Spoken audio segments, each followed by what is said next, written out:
मित्रों, आपने भी देखा या फिर महसूस किया होगा कि आपके आसपास धर्म, कर्म और पूजा पाठ में लीन रहने वाले लोगों की जिंदगी खुशहाल नहीं होती जितने की दुष्ट और अधर्मी लोगों की होती है।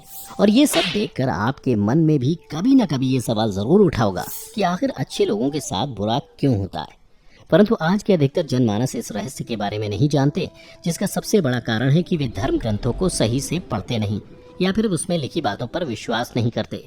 आज की इस वीडियो में हम आपको बताएंगे कि आखिर अच्छे लोगों के साथ हमेशा बुरा ही क्यों होता है, जिसका वर्णन भागवत गीता में भगवान कृष्ण ने विस्तार से किया है। तो चलिए बिना किसी देरी के आज की ये वीडियो शुरू करते हैं।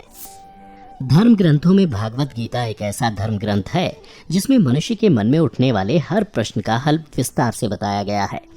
भागवत गीता में वर्णित कथा के अनुसार अर्जुन के मन में जब भी कोई दुविधा उत्पन्न होती थी, वो उसके समाधान के लिए श्री कृष्ण के पास पहुंच जाते थे। एक दिन की बात है, अर्जुन भगवान श्री कृष्ण के पास आए और उनसे बोले, हे वासुदेव, मुझे एक दुविधा ने घेर रखा है और इसका समाधान आप ही बता सकते हैं। तब श्री कृष्ण ने अर्जुन से कहा, हे धनंजय, अपने मन की दुविधा विस्तार से बताओ, तब मैं तुम्हें उसका हल बताऊंगा। तब अर्जुन बोले, हे नारायण, कृपया कर मुझे ये बताइए कि अच्छे लोगों के साथ हमेशा बुरा ही क्यों होता है, जबकि बुरे लोग हमेशा खुशहाल दिखते हैं। अर्जुन के मुख से ऐसी बातें सुनकर श्री कृष्ण मुस्कुराते हुए बोले, हे पार्थ, मनुष्य जैसा देखता है या फिर महसूस करता है, वास्तव में वैसा कुछ नहीं होता, बल्कि अज्ञानतावश वह सच्चाई को समझ नहीं पाता। श्री कृष्ण की बातें सुनकर अर्जुन हैरान हो गए और बोले, हे नारायण, आप क्या कहना चाहते हैं, मेरी समझ में नहीं आया।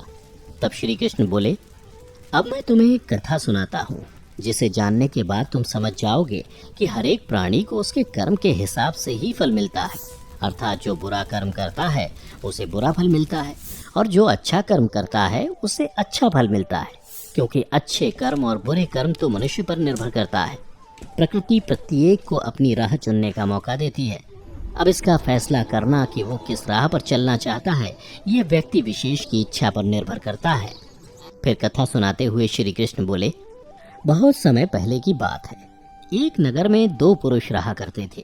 उनमें से एक पुरुष व्यापारी था, जिसके लिए अपने जीवन में धर्म और नीति की बहुत महत्ता थी। वो पूजा पाठ और भगवान की भक्ति में बहुत विश्वास करता था। चाहे कुछ भी हो जाए, वो रोज मंदिर जाना नहीं भूलता, ना ही दान धर्म के कार्य में किसी प्रकार की कमी रखता था। कुछ भी हो जाए, वह नित्य भगवान की पूजा अर्चना किया करता था। वहीं दूसरी ओर उसी नगर का दूसरा पुरुष पहले से बिल्कुल ही विपरीत था। वो प्रतिदिन मंदिर तो जाया करता था, परंतु पूजा पाठ के उद्देश्य से नहीं, बल्कि मंदिर के बाहर से चप्पल और धन चुराने के लिए। उसे दान धर्म न्याय नीति किसी से कुछ लेना देना नहीं था, इतना ही कि वह मंदिर जाकर वहां चोरी किया करता था। इसी तरह समय बीतता गया और एक दिन उस नगर में जोर की बारिश हो रही थी, जिसकी वजह से उस दिन नगर के मंदिर में पंडित के अलावा कोई नहीं था। ये बात जब दूसरे पुरुष को पता चली तो उसके मन में ख्याल आया, अभी सही मौका है मंदिर के धन को चुराने का, और वो बारिश में ही मंदिर पहुंच गया। मंदिर पहुंचकर उस व्यक्ति ने पंडित से नजर बचाते हुए मंदिर में मौजूद सारे धन और जेवरात चुरा लिए और बड़ी प्रसन्नता से वहां से निकल गया। उसी समय धर्म कर्म में विश्वास करने वाला व्यापारी भी मंदिर पहुंचा और भगवान के दर्शन किए, परंतु दुर्भाग्य से मंदिर का पुजारी उस भले व्यापारी को ही चोर समझ बैठा और शोर मचाने लगा। शोर सुनकर मंदिर में लोगों की भीड़ जमा हो गई और सभी लोग उस भले व्यापारी को ही चोर समझ बैठे और उसे अपमानित करने लगे। यह देखकर वो भला व्यक्ति हैरान हो गया और उसे समझ नहीं आ रहा था कि उसके साथ क्या हो रहा है। फिर वह किसी तरह लोगों से बचता हुआ उस मंदिर से निकल गया, लेकिन दुर्भाग्य ने उसका साथ वहां भी नहीं छोड़ा। मंदिर से बाहर निकलते ही वह एक गाड़ी से टकरा गया और घायल हो गया। फिर वह व्यापारी लंगड़ाते हुए घर को जाने लगा। तभी रास्ते में उसकी मुलाकात उस दुष्ट व्यक्ति से हुई जिसने मंदिर का धन चोरी किया था। वह झूमता नाचता हुआ जोर जोर से बोलते हुए जा रहा था कि आज तो मेरी किस्मत ही चमक गई, एक साथ वो भी इतना सारा धन मिल गया। जब व्यापारी ने उस दुष्ट आदमी की ये बातें सुनी तो उसे बहुत हैरानी हुई और क्रोधित हो उसने अपने घर जाते ही भगवान की सारी फोटो निकालकर फेंक दी और भगवान से नाराज होते हुए अपना जीवन व्यतीत करने लगा। कुछ समय पश्चात दोनों ही व्यक्तियों की मृत्यु हो गई और दोनों यमराज की सभा में पहुंचे। उस व्यापारी ने अपने बगल में उस दुष्ट व्यक्ति को खड़ा देख क्रोधित स्वर में यमराज से पूछ ही लिया कि मैं तो हमेशा अच्छे कर्म करता था, पूजा पाठ दान धर्म में विश्वास रखता था, जिसके बदले मुझे जीवन भर सिर्फ अपमान और दर्द ही मिला। और इस अधर्म करने वाले पापी व्यक्ति को नोटों से भरी पोटली, आखिर क्यों? इस पर यमराज ने उस व्यापारी को बताया कि पुत्र, तुम गलत सोच रहे हो।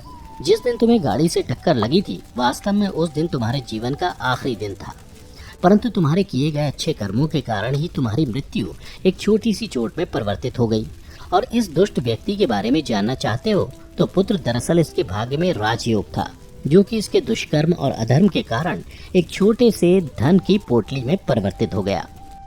श्री कृष्ण अर्जुन को ये कथा सुनाने के बाद कहते हैं, पार्थ, क्या तुम्हें अब तुम्हारे प्रश्न का उत्तर मिल गया? ऐसा सोचना कि भगवान लोगों के अच्छे कर्मों को नजरअंदाज कर रहे हैं, ये बिल्कुल भी सत्य नहीं है। भगवान हमें क्या किस रूप में दे रहा है, ये मनुष्य की समझ में नहीं आता। लेकिन अगर आप अच्छे कर्म करते हैं तो भगवान की कृपा सदैव आप पर बनी रहती है। तो मित्रों, इस कहानी से ये पता लगता है कि आपको कभी भी अपने कर्मों को बदलना नहीं चाहिए, क्योंकि आपके कर्मों का फल आपको इसी जीवन में मिलता है, बस आपको उसका पता नहीं चलता।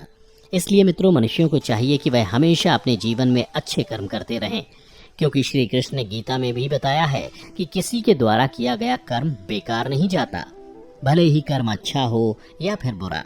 तो मित्रों, आशा करता हूँ कि आप भी आज से इस कथा का अनुसरण करेंगे। फिलहाल आज की ये कथा यहीं समाप्त होती है। अगर आपको हमारी ये कथा पसंद आई हो तो इसे ज़्यादा से ज़्यादा लाइक और शेयर करें। साथ ही अगर आप हमारे चैनल पर पहली बार वीडियो देख रहे हैं तो ऐसी ही पौराणिक और आध्यात्मिक कथाओं के लिए इसे अभी सब्सक्राइब कर लें। और हमारी आज की ये वीडियो कैसी लगी हमें कमेंट करके ज़रूर बताएं।